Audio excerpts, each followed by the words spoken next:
I'm a free man. When I joined the synagogue church, I thought I have met a savior.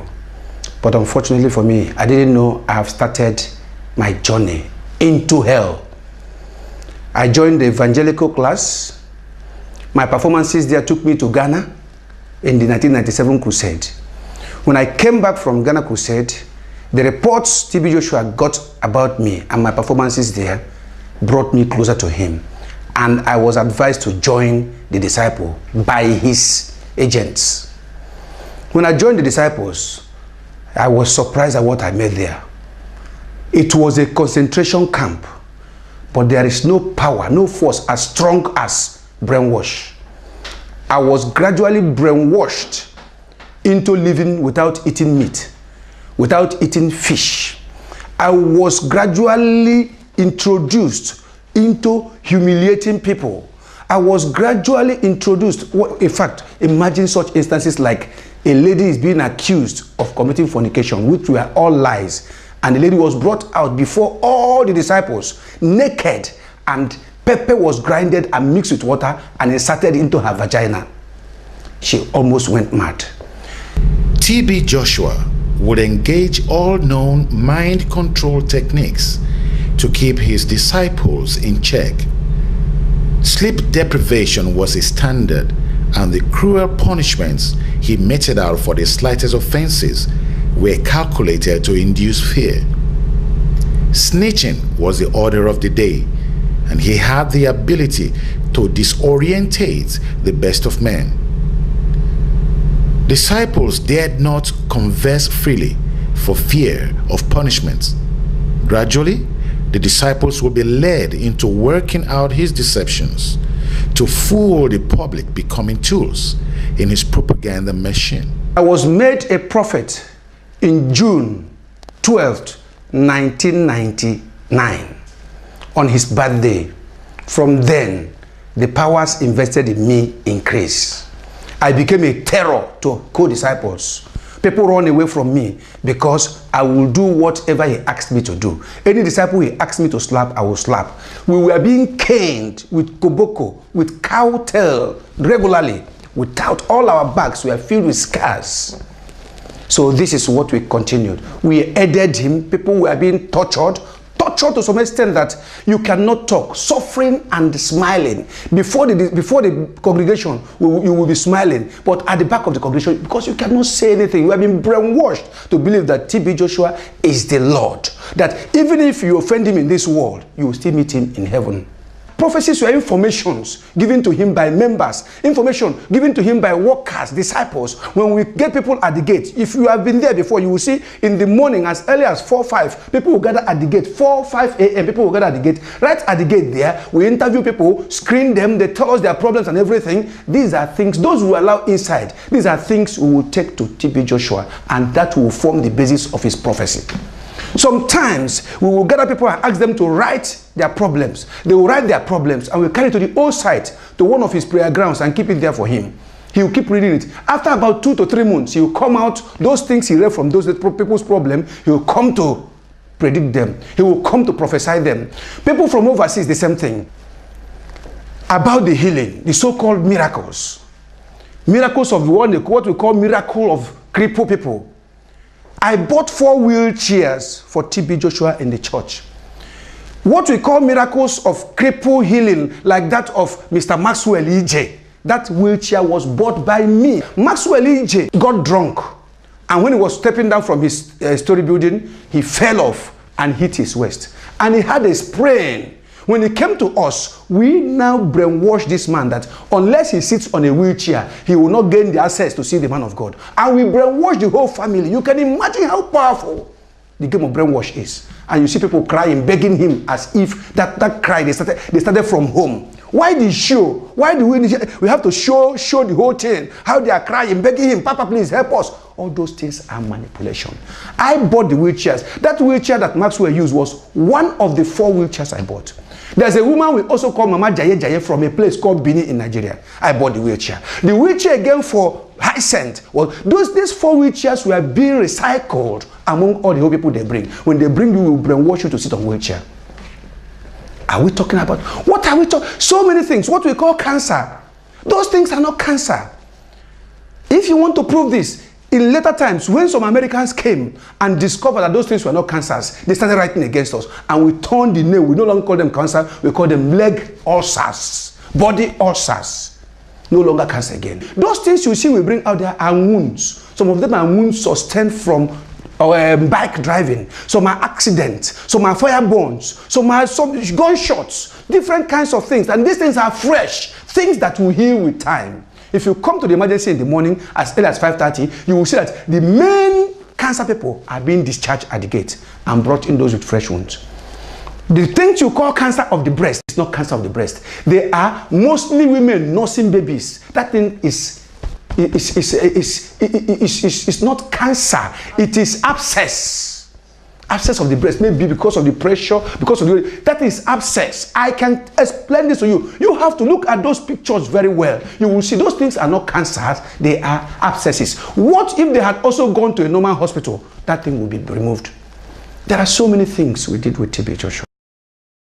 Disciples were not allowed contact with the outside world, and the only television sets tuned to public stations in the synagogue were in his office. Joshua has a morbid hatred for all genuine ministers of the gospel. He will deride, abuse, and curse ministers while watching their TV broadcasts. The ministers in Nigeria, big top ministers, David Oyedepo, the Redeemed Pastor, Pastor Adeboye, Michael Okonkwo, I've seen their pictures whereby he will ask the prayer warriors to put their pictures under his shoes. You know, these are the spiritual work he normally do, and he will use the shoes to be walking on his prayer mountain. Sometimes he will be using hammer to hit on these pictures because he doesn't want them to say anything negative against him. He does not want them to say anything about him. Spies with recording devices were sent into various churches to monitor those who opposed TB Joshua. Rejected and derided by the Pentecostal Fellowship of Nigeria, TB swore revenge. Using his doctored videotapes and staged miracles as his major thrust, he convinced the nation that he was bigger than all other churches. He used us to pass wrong informations. He used us to stamp against people, against other ministries. He sends us out into churches, load our phones. We load our phones up to 10,000, 15,000, 20,000. Inside those churches, people will be talking, whatever the pastor is talking will be recorded. We dial a call. When we dial his number, the number will be reading in his office and these things will be recorded. So many things about TB Joshua. He is an epitome of deception. He is a house of horror. 1 John 2 verse 18 says, "Little children, it is the last time, and as you have heard that Antichrist shall come, even now are there many Antichrists, whereby we know that it is the last time." I was a junior prophet with him. I was in Ghana. I went to Ghana because Pastor Kayode, who was there, moved out of the church, established his own Awakeners Chapel, and took away all the members. I went there because TB Joshua sent the first person, Prophet Ben, and Prophet Ben could not perform. Prophet Ben was given outstanding instructions to go there and make sure that Kayode is bundled inside the boot of a vehicle and brought back to Lagos. But when Ben failed, he knew I was the person who could do it. So he sent me to Ghana. When I got there, I tried everything. I got his file from immigration, his original file. I realized that Kayode have established an NGO. He has a church. He's married there. He has 2 children. So he became a citizen. He was naturalized. And he has some strong men in his church who guide him security-wise. So everything I tried failed. I was still fighting this war when Kayode himself started sending texts to members that they should ask TB Joshua what he did to the wife. That his wife, the wife he married in Nigeria, he separated them for about 5 years. The wife was living with Lola the wife, Lola Peters, Lola Kayode Peters, was living with TB Joshua in disciple quarters. While Kayode was living in Ghana alone for 5 years. More than 5 years. So Kayode took that opportunity because he knew what TB Joshua was doing with the wife. Kayode told everybody that TB Joshua pregnanted his wife and sent it for him to Ghana, so that he wanted to prove to the world that TB Joshua is not what people think he is. And I was surprised. I came back to Lagos. I told TB Joshua, I said, this is what the man is saying. He said, don't mind him. But unfortunately, when I came back again, they said Lola Tommy had become big. And surprisingly, one morning, they say the baby, she had a miscarriage. They aborted the baby, so that the world will not know what TB Joshua has done. Today, Lola is living. TB Joshua is living. Peters is living. What about how he messes up people? People like Omokachi. Omokachi came there with problems. He has some knee injuries problems. He came there. Instead of TB Joshua helping this young man, instead of him praying for him, TB Joshua now plotted with us and told us that he wanted to convert Omokachi to the lowest disciple among us. And he did it. Omokachi never succeeded. When he went to one club in America, he could not perform. He came back again. He was virtually living in the synagogue church with us. And TB Joshua reduced Omokachi to a common supermarket attendant. And he was recorded without knowing. TB Joshua has made a complete documentation of Omokachi. What about Kanu Nwankwo? Kanu entered in when he had problems, trying to solve his problems. But he didn't know that he was recorded. And that is what TB Joshua had been parading to all great men in the world, that he healed Kanu and Kanu denied. And since he has the vision and the distance, everybody believed him. That was what he used to confuse Amokachi. That's what he used to confuse James Obiora, even though James Obiora was a bit tough for him. I joined the synagogue church at the age of 30. And by 41 to 42, I wanted to marry. And TB Joshua said over his dead body, I will not marry. I now said, okay. My eyes opened. I looked. I saw that this man was not whom he said he is. When we started this ministry, he was telling us that, see, that any day he start putting the money his money in the bank account, that is the God will take away his power. Any day you start driving a big car, that is the God will take away. But I came back from Ghana one day to meet 4 jeeps. The house is building in his hometown, over $1 billion naira been put in it. This man has committed much havoc. Am I talking about the people he destroyed their lives? He tells people, when people come there with problems, we cancel them, especially the HIV, serious sicknesses. They should not take drugs. They should keep blessing water in the name of the God of TB Joshua. And people did that. And I'm telling you, they died in their thousands. But himself, TB Joshua himself, call me tomorrow face to face, I'll tell him. He takes drug. He sends our canteen woman, Mama Mike. She will go to a cotton market and buy herbs from herbalists. And we cook for him. He pours it. Mrs. Igodu will buy it. They will prepare it for him and put it in the fridge. He'll be drinking it. What a deceitful life. People who have toothache in the church, he will tell them, no, bless water, and don't take any drug, don't go to the hospital. But we have extracted the teeth of more than 50 disciples in the hospital. If any problem, you go to hospital. But members are dying daily. He has caused much harm to this country. He has caused much harm to the whole world. What about those that come in? After he has finished them up, he will send them to their countries and they will die. Is it the people we say we are healing? The Igbo people? The same drug, you will see they display their drugs in their present. Those drugs are not being thrown away. We pack them in. We look at them. If it is not much, we will search for them in Nigeria or the equivalents. We will mix them and put into the fruit juice they will be taken. If they spend 1 week in synagogue church, when they go back before the next 2 days, the problem will start. And when they call to tell us the attack has started again, we tell them it is their sin. They should confess. One of TB Joshua's greatest coups against Nigerian Christianity was the capture of a popular young tele-evangelist called Chris Oyakhilome.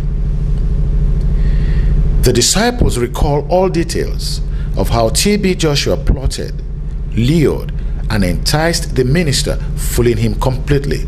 Matthew 24 verse 24 reads, "For there shall arise false Christs and false prophets, and shall show great signs and wonders, insomuch that, if it were possible, they shall deceive the very elect."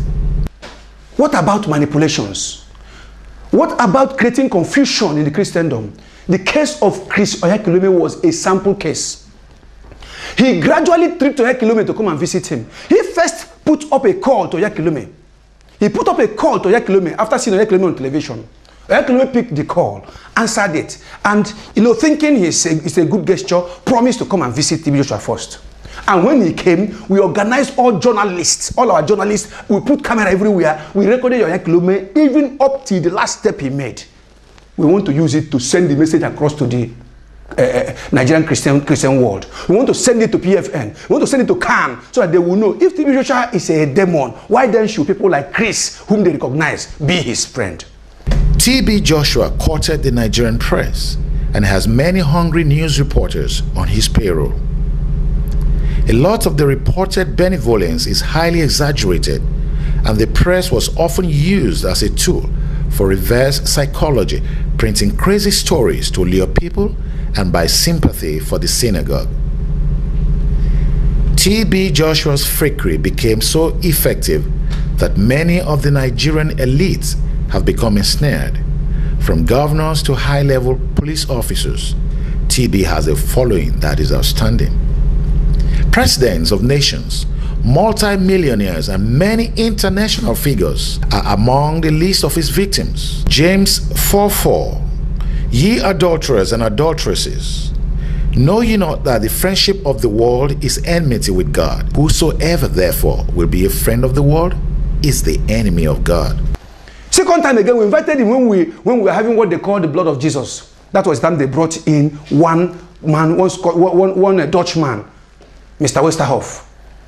The man on wheelchair, because of the multiple sclerosis he had. Not that this man cannot walk. This man could walk, but he could not walk and stand for a long. He could walk, but he could not walk for a long time. So that is why he decided to choose to sit on a wheelchair. And this man was never healed. He was still like that. What he walked in the church, and as if he was jumping, was exactly what he did before the first time he came to us. That was the man we used to showcase Yakilume. When Chris came, that was the man we showcased. If you watch the video, you will see it was Chris and TB Joshua. TB Joshua indirectly discipled Chris, because what happened was what he used to do. If we are praying, TB Joshua will stand by us and believing to be giving us, strengthening us with power. So that was what he did to Chris. So this was what he packaged and gave to his journalists to send to the world. In conclusion, how did an illiterate half-wit pull off such a grand deception? And I went back to Ghana. I said, well, since things are changing, let me now, at the age of 41 plus, no marrying, because everybody, it's a taboo for you to, nobody, even if you are married, you will be separated with your wife. If you are lucky, if you want to sleep with your wife, he is the person who will tell you when to sleep with your wife.